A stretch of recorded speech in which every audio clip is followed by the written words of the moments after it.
I think what I've learned in the last 10 years is really the power of listening as an underrated leadership tool.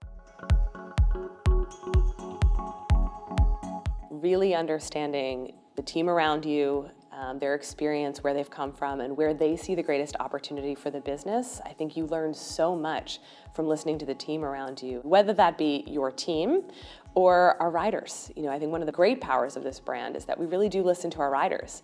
And we always joke, if one person is saying it, 100 people are thinking it. SoulCycle is unique in that your greatest asset is your instructors. Describe how you attract and think about retaining talent in this very unique dynamic that is your business model. It's absolutely true. I think what sets us apart as a brand and as a business is our people across the board, and our instructors are a huge part of that in creating the experience every hour on the hour. From the beginning, we've treated this as a live production business, and it's sort of curtains up, curtains down every 45 minutes in our 70 studio locations. And what our team of scouts is looking for in our instructors is people who have the ability and the passion to motivate a group of people. They can really spot the glint in someone's eye where we know that we can make them great with the training program that we have and the platform that we've created.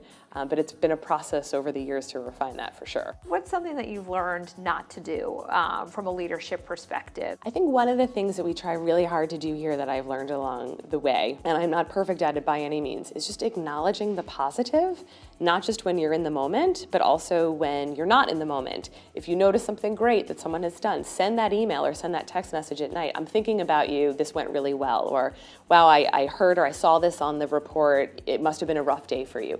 So that you start to build that rapport. The more pennies you put into the Goodwill Bank, then when you need to have that tough conversation or give feedback, again, personally or on a project, you're able to do that. You took on this role 3 weeks after having your second child. Describe the dynamics of having such a significant leadership role with 2 young kids at home, and how you've been able to navigate the multiple demands on your time at all hours of the day. I really believe in work-life integration, not in work-life balance. I don't think you go to work and then you go to life. You have one life, and work is a piece of that pie, and your family and your personal time and your fitness and your own pursuits and inspiration are part of that as well.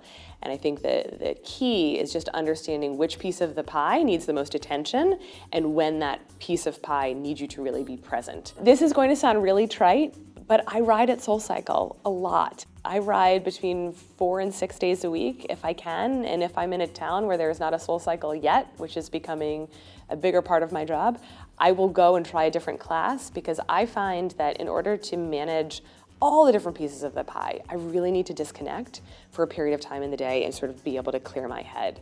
Is there any piece of advice that you tell yourself now to listen to, even if you may not day to day?